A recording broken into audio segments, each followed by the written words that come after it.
Hi, everybody. Hi, how are you? So, good evening, all.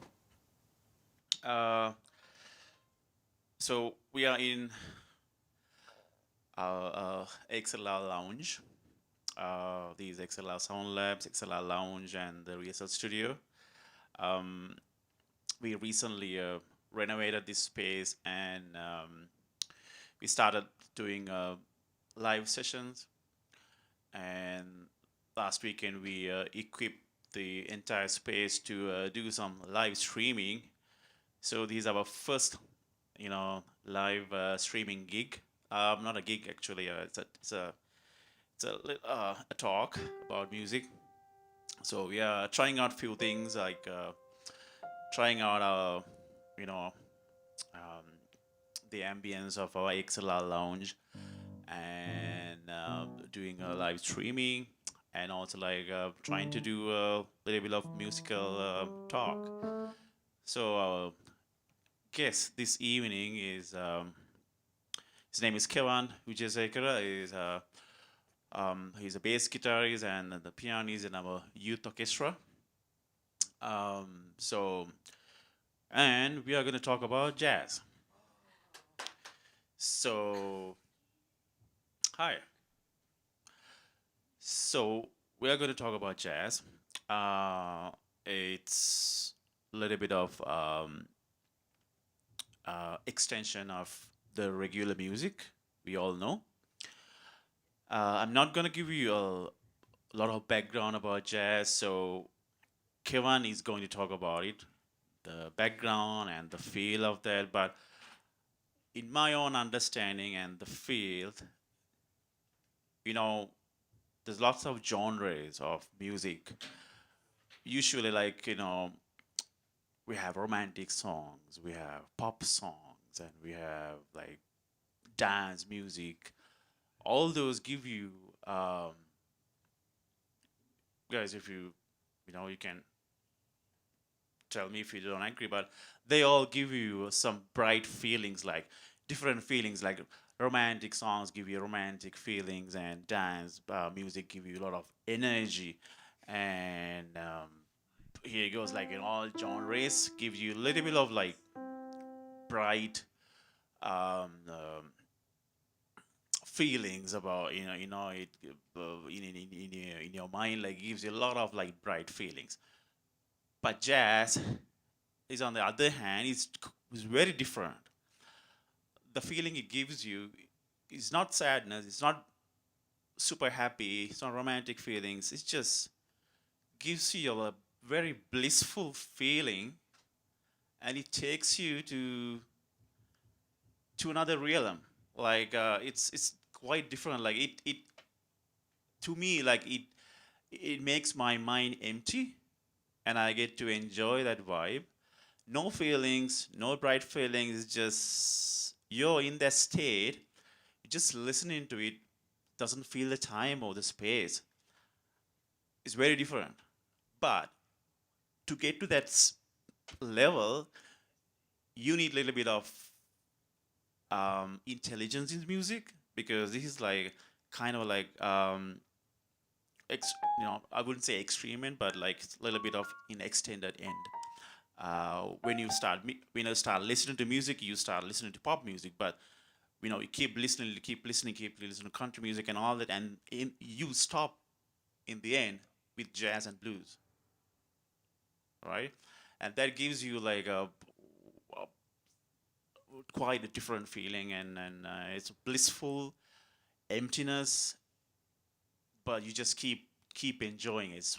It's tightly um, connected to the music, and you feel a strong vibe in that. So, how jazz is made, I mean, Kiban will talk about it, but I might give you like it's based on a bit of like scales. Like we all know the major scale, like we when we do the music, like the major scale. And out of that, you can create country music, you can create dance music, you can create pop music, romantic music. If you want like sad vibe, yeah. If you want to create a sad music, you go for harmonic or melodic minor scale.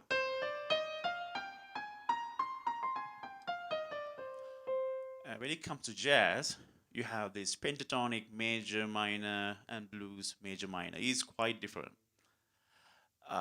What people say is that to these main genres, they collected notes from other scales and they created their own vibe. So pentatonic major, it goes like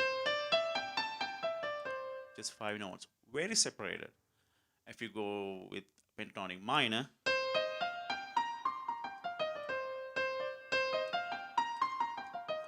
and blues is the same way, blues major,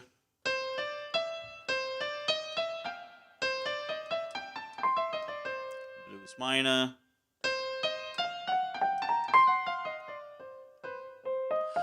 Right. So those are the scales. So jazz, blues, basically based on pentatonic and blues scales.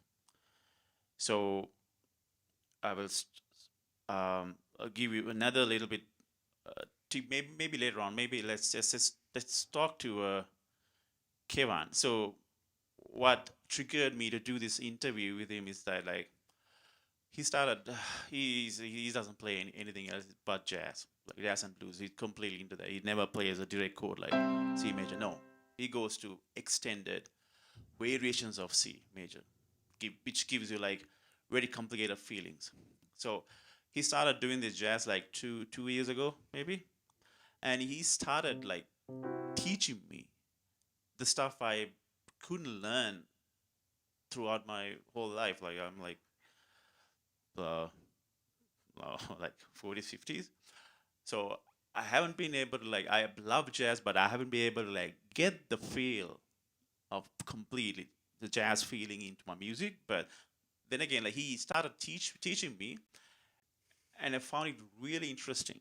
So I thought like let's have a chat and let's also experiment like our live streaming and with him and in the studio.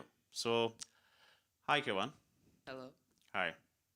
So yeah, you can give me a little bit of like so we just talk what we know about how we feel about jazz. So we go backward like from inspiration and learning backwards all that. So tell me how you learn jazz and what you based on what you know like how jazz was born in the music. So, how I started learning jazz was when I was first playing bass, I found a song called The Chicken, and I really liked playing that song. And eventually, a lot of new jazz stuff came up on my YouTube and my TikTok, and I just started watching all of it. And that's how I learned most of what I know. And it just when you get to know a lot of jazz, it starts to it starts to grow on you. It's you understand what the music is being about and what it's talking about, and you start to understand the theory behind every note and every chord that is played. So that for me personally is why I love jazz. How was what? Oh, it was very fun. It was good. Guys, if you want to talk, there's a mic over there, and you can speak to that mic, and we and the live audience will you hear your voice. So let's give a very simple exercise. So if I'm playing a progression in very simple chords, I would give this like D minor and G and C and then A minor. So it's a cycle. So you go number two, number five, number one, and number six. Let's say, so these are direct chords. C, C, G. G is G, B, D.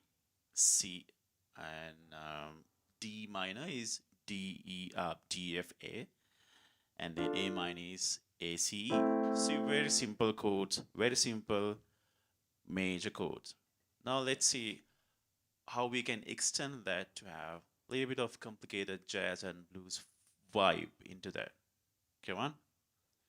All right. So I was told to make three levels of jazz harmony. And please explain everything to us in layman terms so that everyone can understand, I can understand.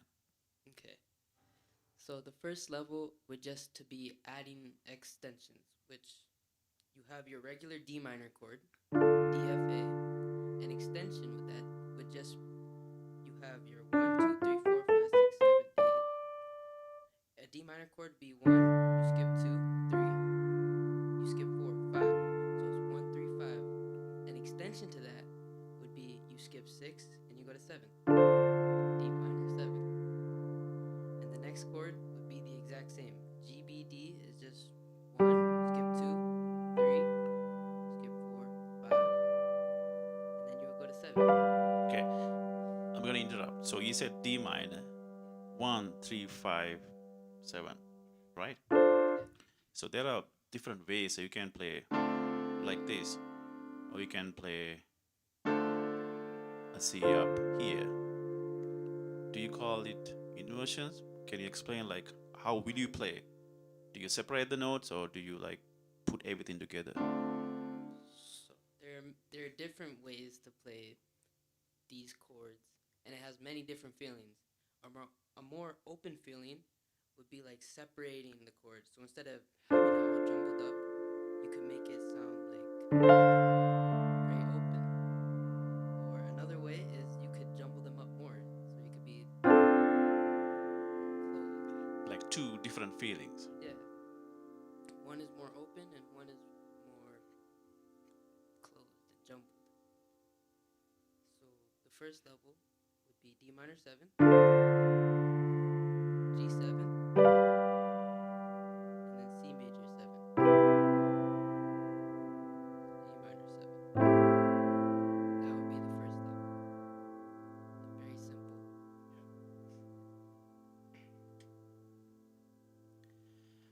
Yeah, so it was lovely.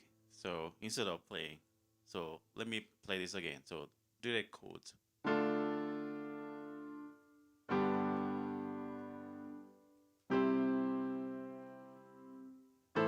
Those are direct chords. Now you play the extended version, the jazz version of Extended that. version.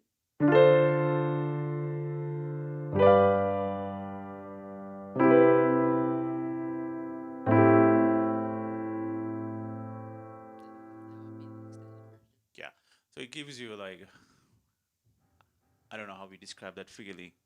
It's very different. It's like it has like I mean direct chords when you add a seven, it gives you like very a nudge of a very beautiful feeling of that. So different people like take that into different vibes, different feeling. Okay, what about the next level? Okay, so level 2 is basically just doing the same thing. You're adding an extra note. So instead of D minor 7, you would skip the next note and you would add a ninth. So it has that very rich, colorful sound of that. So how this will work would be you have D minor 9, and what I would do instead of going for this, instead of going for just adding up to the ninth on the G7, I would play G in my left hand, and then with my right, I would play the D minor chord, except I would move my ring and my middle finger down by one note. So it would be like this. This. See that tension? And then you release it. And then you go to A minor. That's the second level. Yeah, that was beautiful.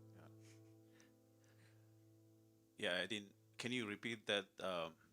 how we separated Oh yeah. the D minor variation again. So you have D minor. Remember, you skip the second, go to the third. Skip the fourth, go to the fifth. Seven. You would skip the eighth, and you would go to the ninth. And then with this, I would play a G, but instead of doing a G7, I would have a G in my left hand, and with my right, I would play D minor 7, except I would move my ring finger and my middle finger down by a half step, and that creates a D diminished chord. That's a D diminished 7 chord. So I'd have G and then a D diminished 7 in my right hand. And then I would move on to, you can play anything here, but that. And then I would do the same thing for A minor. Yeah, so diminished chord is what you call an unresolved chord. It's like it acts like a transition. Let me put that in simple exercise. Like let's I'm gonna play just direct chords. I don't know the extended chords. Let's say C, and I'm gonna do D minus, D minus 7. A transition, just like what he said, this is like simple terms.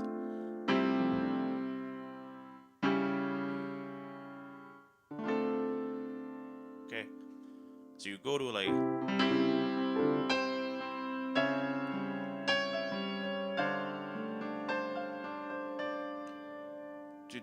did you understand the feeling like very diminished, like it's a kind of interruption and then it resolves.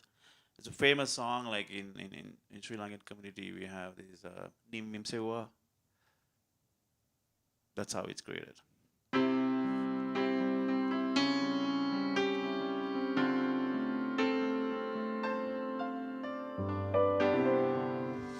Okay, what's the next level? And the third and final level will be just adding on more. So the first level we had D minor 7. The second level we had a D minor 9. This level will be a little bit different.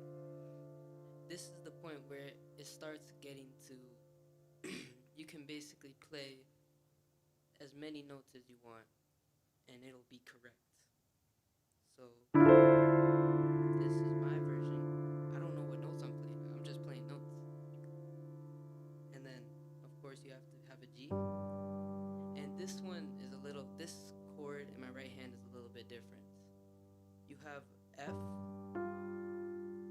G sharp, B, and E. So you have G, and then you have this. And then here I would go to C major 6/9. And then on A minor, I would just play. I would just play a bunch of notes, and that's how I would imagine level 3. Can we play everything together with a continuous vibe? Continue.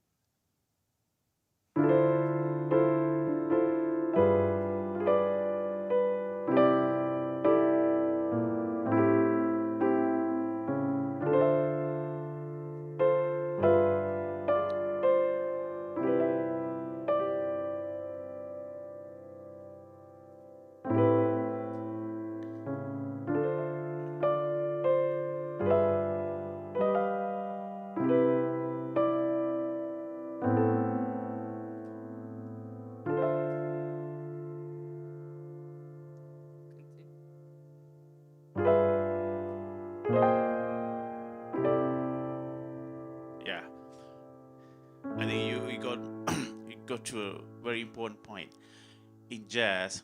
Okay, I'm gonna talk again about music. You know, you guys have played in orchestra, right? In orchestra music, the music is written, it's defined, it's static. You just follow the notes and the variations. There you go. and you don't move away from it. It's static. Okay. In a band, still the same. They just play the chords. There's a sequence of chords. Just go one by one by one. In jazz, it's completely dynamic. It's not never static. So in simple structure of jazz, we have a head. Head is the song main melody.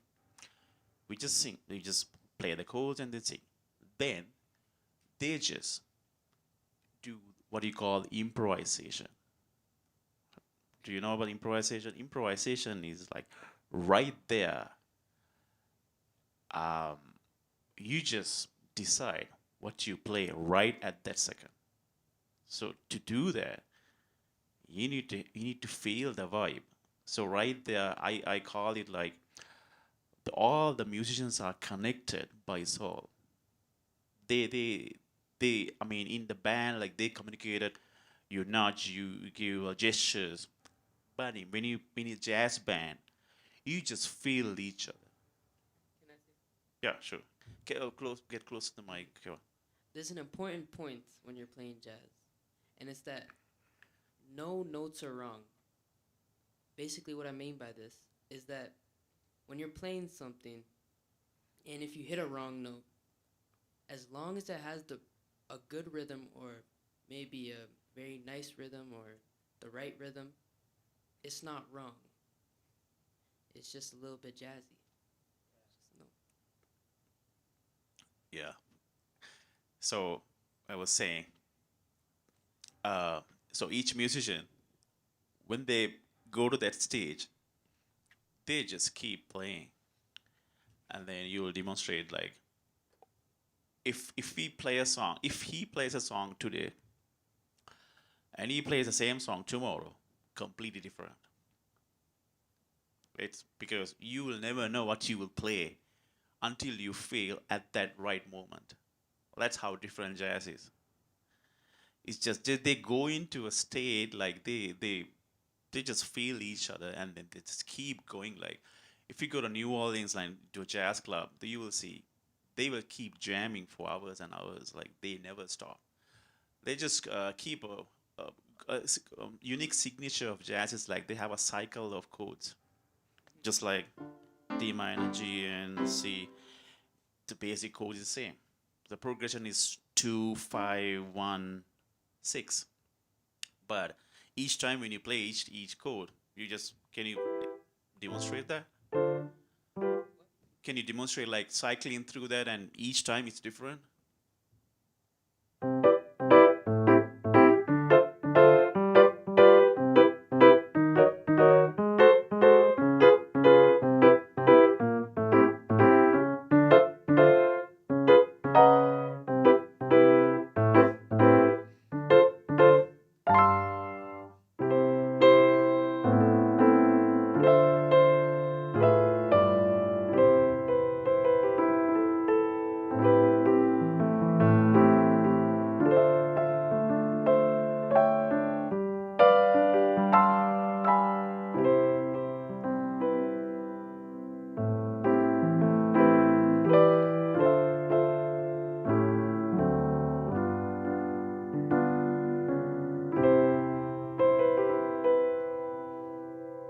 Good, thank you. Um, so the next thing is, so those are chords like can play chords, wonderful. Now there are like what do you call solos and you call it leaks, Mm-hmm. right? Those are solos like a lead guitarist play a lead, a pianist will play a lead. I mean, piano runs I would call, or in the guitar runs, lead guitar runs. Even the drummer goes through a solo, random. Uh, the double bassist goes through a solo, like just it's a run, complete run. Now I don't know how you do that, so I have to defer to Kevan. So tell us like the basics. How like let's say you do the chord. How can you like? Do you use a pentatonic scale, blues scale? Like How do you do that? How do you come up with your own league or your run? Okay, so there's a little bit of a catch to this, and there are specific techniques that anybody could use. So basically, if you're playing a song and they ask you to do a solo, a lot of really good musicians will refer back to old licks that they've done, or even something that someone else has done. For example, this, that's a very common lick in a lot of jazz jazz songs. It's it's sort of cliche, but basically people will either refer back to a scale like the pentatonic scale or the blues scale, or they will go off of what they've already done or already know. So that's how I and a lot of other people will come up with their solos and improvisations. So do that when you play the next note. How do you know that it'll go with the vibe? Like I said, no notes are wrong. I could play like,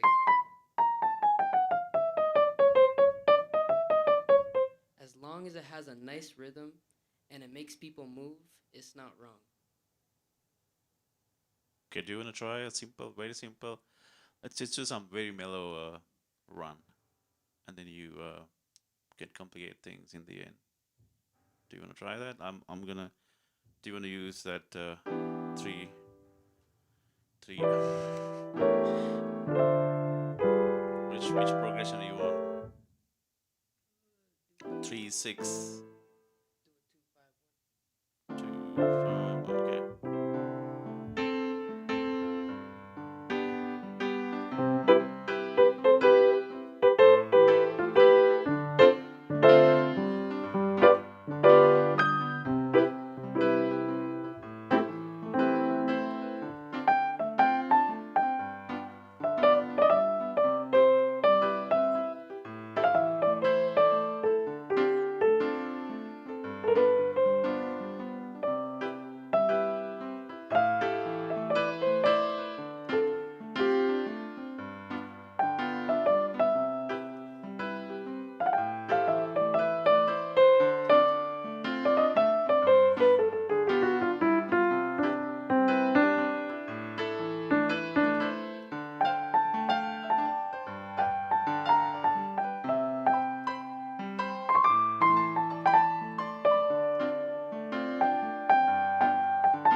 Uh,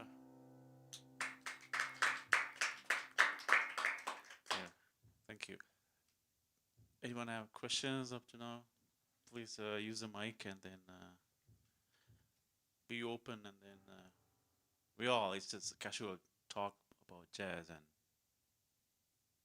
Sanu. If you wanna.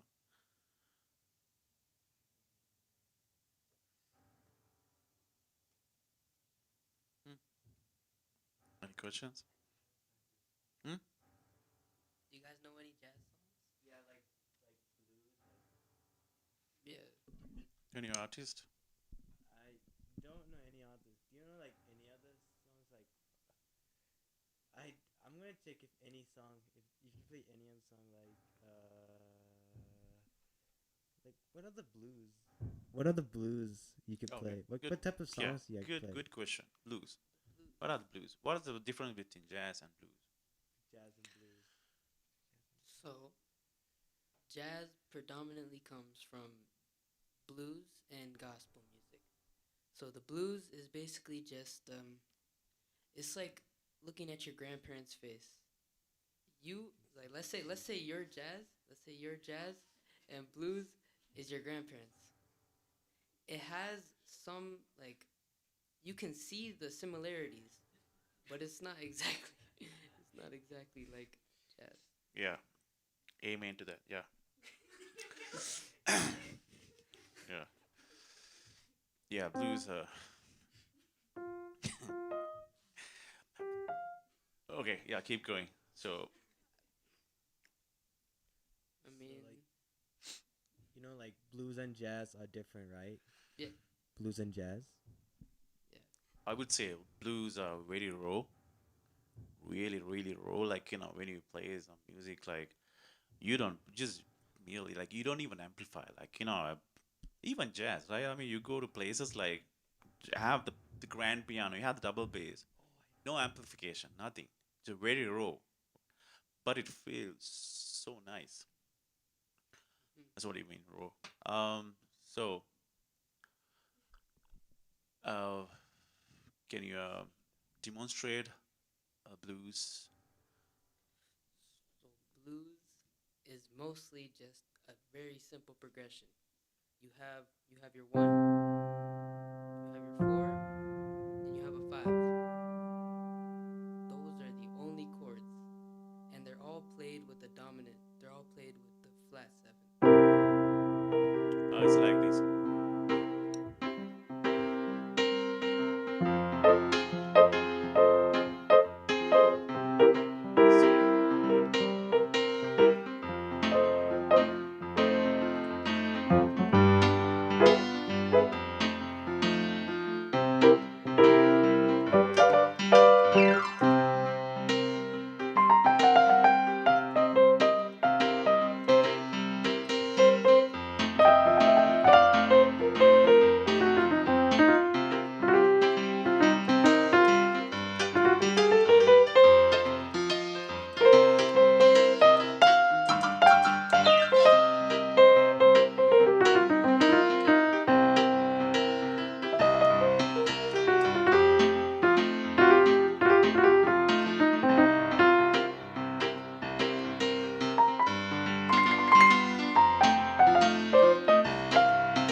You heard about that vibe, right? A lot of songs from Elvis. Yeah. So was rock and roll born out of blues or the Yes. other way? Yeah, like Chuck Berry. Yeah, Chuck You like Berry. Chuck Yeah. Berry? Yeah. Specifically Chuck Berry, bro. Yeah, he's the best jazz guy, right? He's a rock and roll player, Rock but and roll guy, right? he has a lot of inspiration from blues. Yeah, like Yes, Thunder? Um, when you're improvising, this is a two-part question. Do you play like any notes, or do you just play the notes that are like in the scale? Hmm. Good question. So, like, here's the thing. Here's the thing. You will want to technically stick to a scale, especially in something like blues. But it's very common for players to go outside of the scale. For example, you have that right. That's outside the scale. Or maybe you can have this.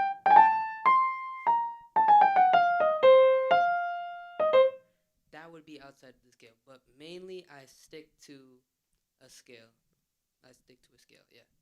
And then, When you're improvising, like you just did, do you like think about the notes you're gonna play next, or do you just like go with the flow, sort of? I just go with the flow. I don't even know. Like, I can just start playing something and then, it'll just go. But there's one thing that you need to know. You can't, like, it has to have a sort of pattern. Like, you can't be all over the place. Like, you can't,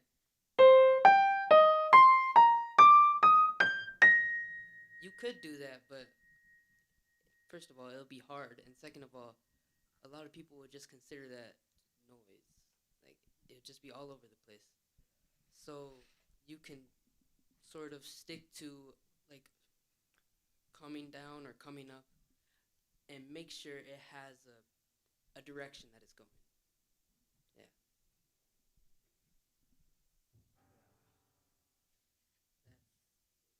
Yeah. Do you want to play a song that we all know?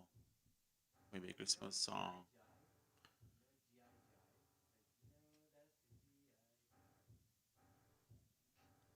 Is that a jazz song?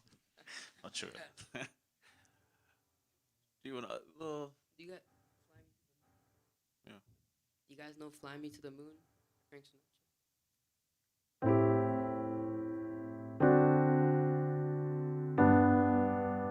Do you want to sing?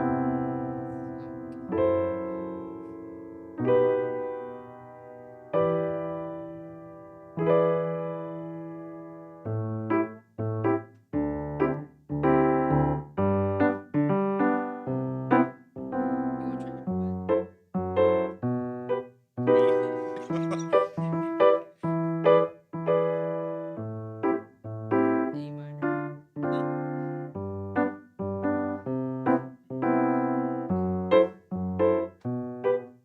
Okay, do that. A minor. Use the right hand. Do they? Yeah, A minor, D7, G, C, See. F sharp tremolo, Oh God. and then B7, E minor 7, E double 7. No, I can't. I'll write it down and practice. No way. Okay. Try left and right.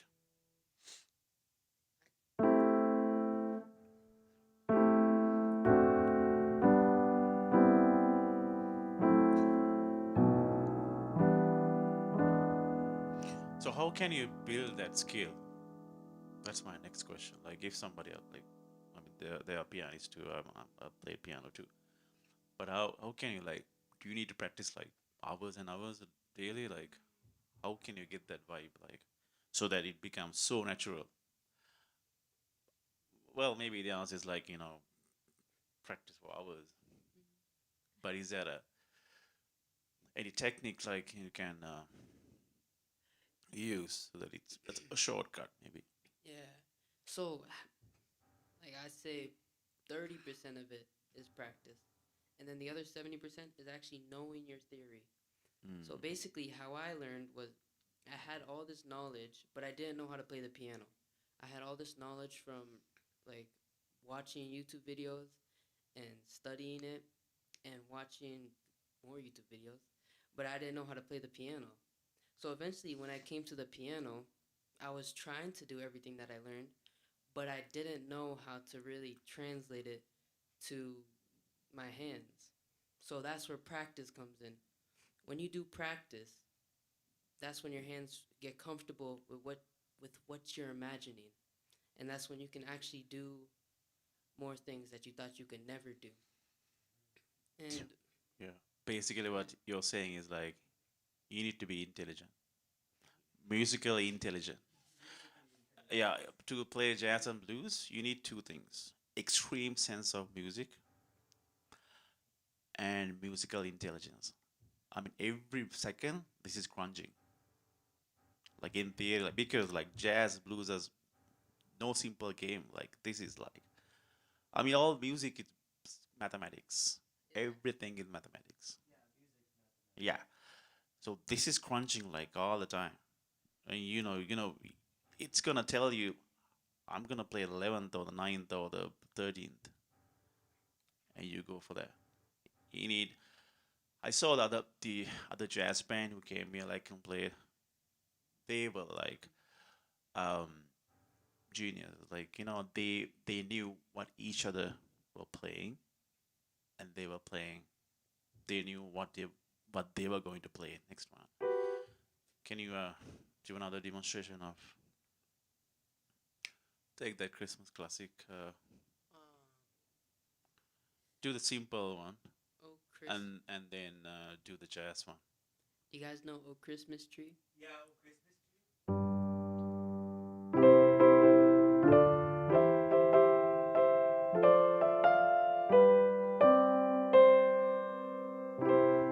That is the basic melody of Oh Christmas Tree. So there are a couple ways that I've sort of um, reharmonized it. The first way that I did when I was first trying out was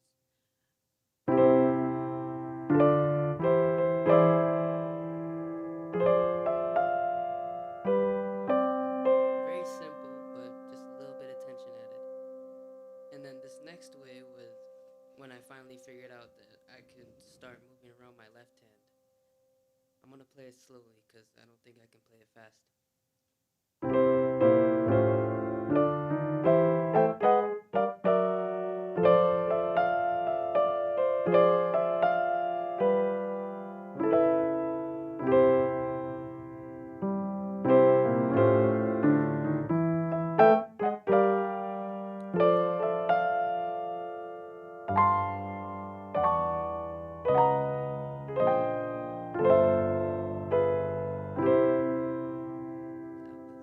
That was my version. Uh, okay, so you talked about reharmonization. Can you please explain that to me? Okay. Reharmonization is taking the melody of a song that you either made up or a pre existing song and changing the chords around it. So basically, let's just take Oh Christmas Tree. When you have a song like this, the top melody would usually just be the top melody, right?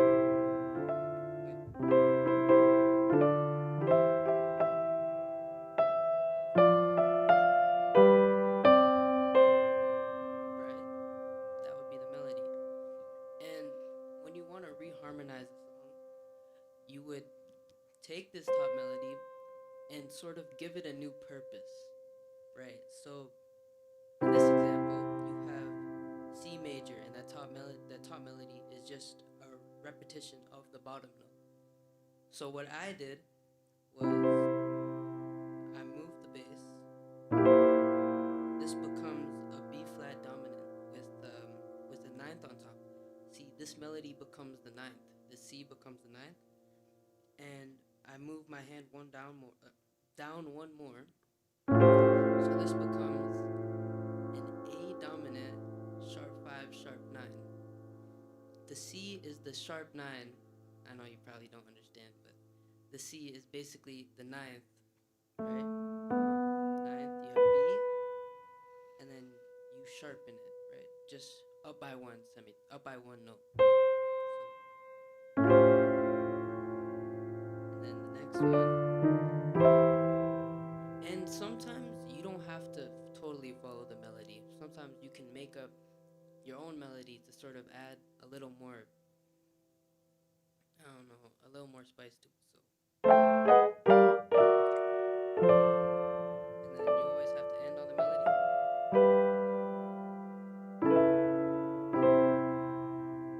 And yeah, so basically what I'm saying is you repurpose the melody note to give it a new feel. That's what a reharmonization is. Thank you. Another theory behind like we normally don't talk is the inversions. I mean, it's simple thing.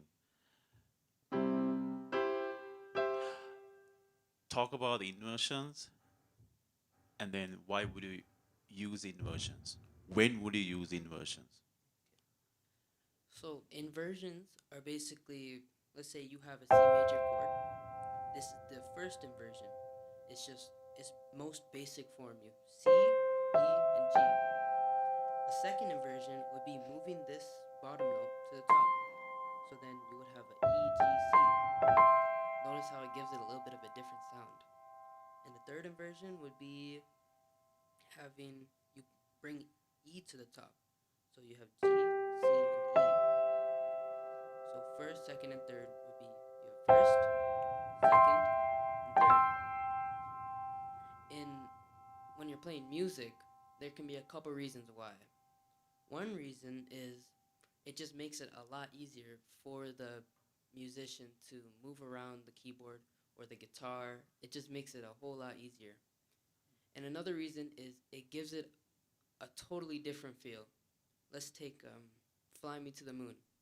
You have A in its most, like A minor in its first form, first inversion. And when you play your D7, this is not its original thing. If it was in its original form, it would be A minor, D7. Notice how it gives it a more like closed feel and like mysterious sort of. And then you would go to G.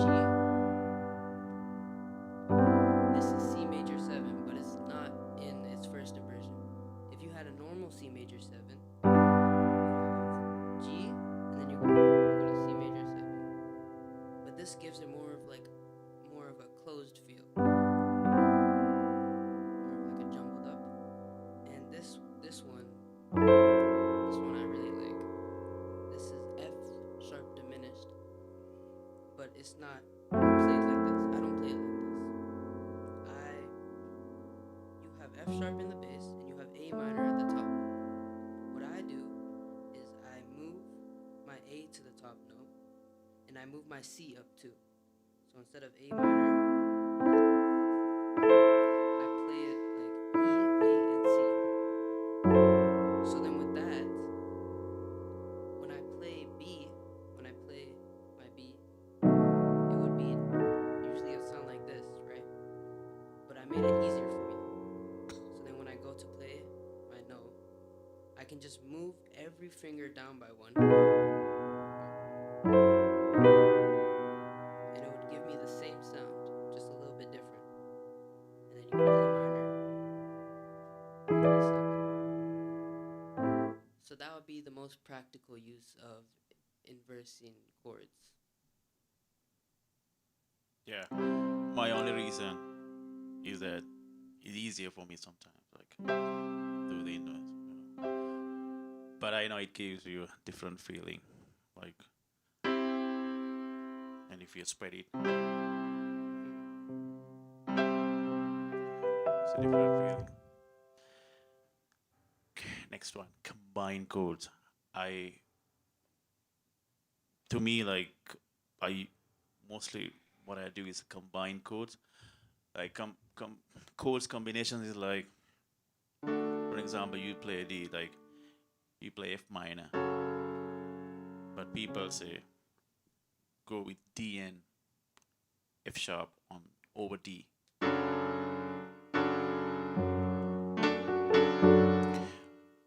Can you explain the theory, or like in relation to the feeling, like combined chords?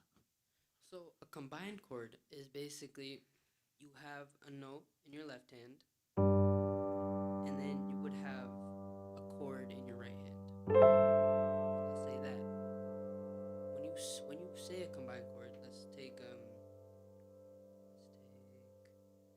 F sharp over F sharp over D, or D over F sharp. It's basically saying you have D in the top, and you have F sharp in the bottom. So D over F sharp, D in the top, F sharp in the bottom. And the way that combined chords would be used, again, it could make it easier for a musician, and also give it a richer, better sound. So let's take this. Usually, if you were to play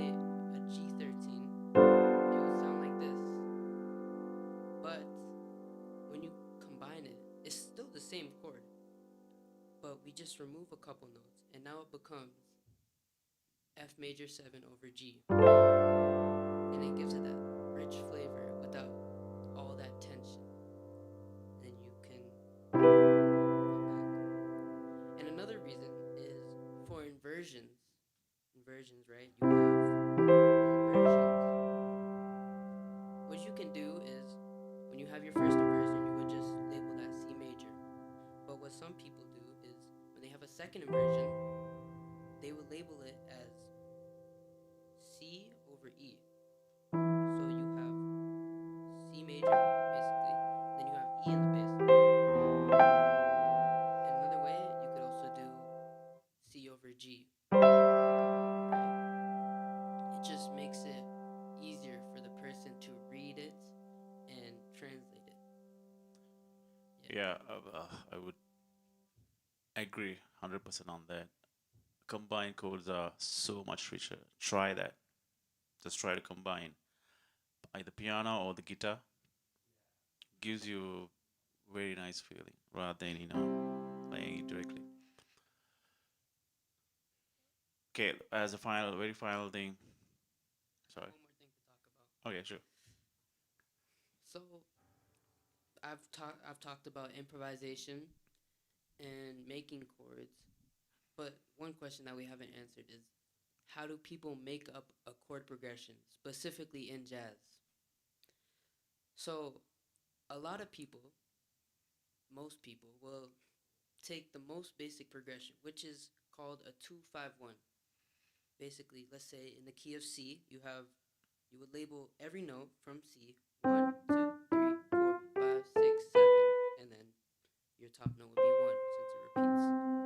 So a 2-5-1 is taking the second note of the scale and then the fifth note, and you go to 1. That is the most basic form. And then people add top chords to that. People add extensions. Right? D, D major, D minor, and then G, and then C major 7. So that is the most basic way that people in jazz create chord progressions. And a good song that really demonstrates this is a song called Giant Steps.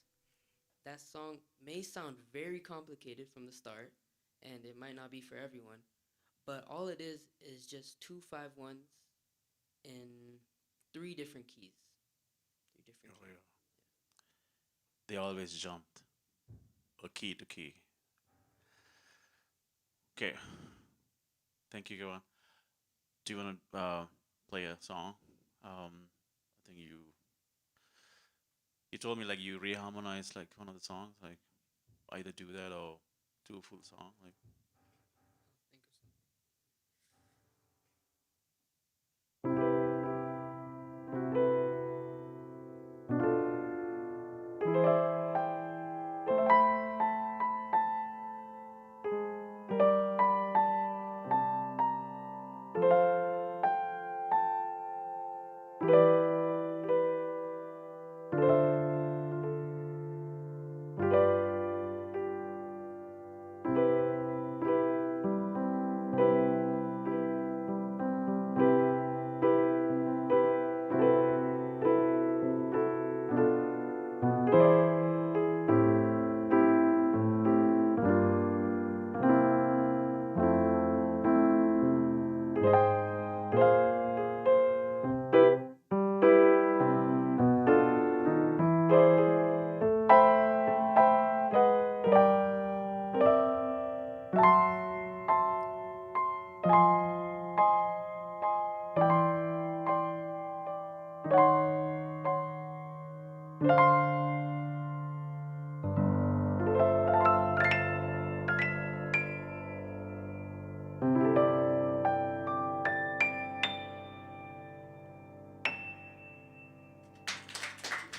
thank you so much, Kevan. That was a great, wow, that was a great jazz talk. We never planned. I think it went really well. Behind the scene, so many people helped us. This space like didn't come on a single day. So many people helped us. to go over these transitions, and then now it's become a really good rehearsal space to a lot of Calgary bands, gospel, jazz, and they find it, really they find the ambience really attractive, as well as the mix as one of the best mixers in town. So I want to thank a few people, um, not everyone, but we have Mahi Vellalagi helping us with all the multimedia.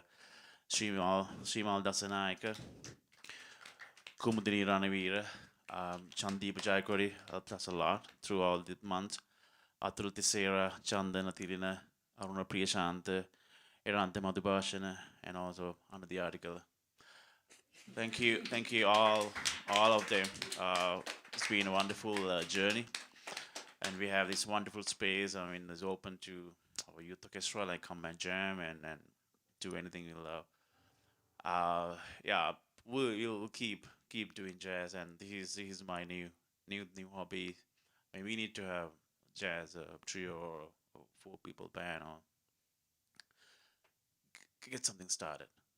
Yeah, so we all need your help on that, and I think we are so lucky to have Kevan in our youth orchestra to give us really good vibe of this flavor of jazz and blues and all that jazz. So I think it's the end of our YouTube stream live. So for all the participants here, as well as who participated, who watched us online, thank you all, and have a great night. And this week, like let's celebrate our Christmas and happy holidays. And we are also moving into a new year. So give a round of applause, everyone, to all of us. So thank you.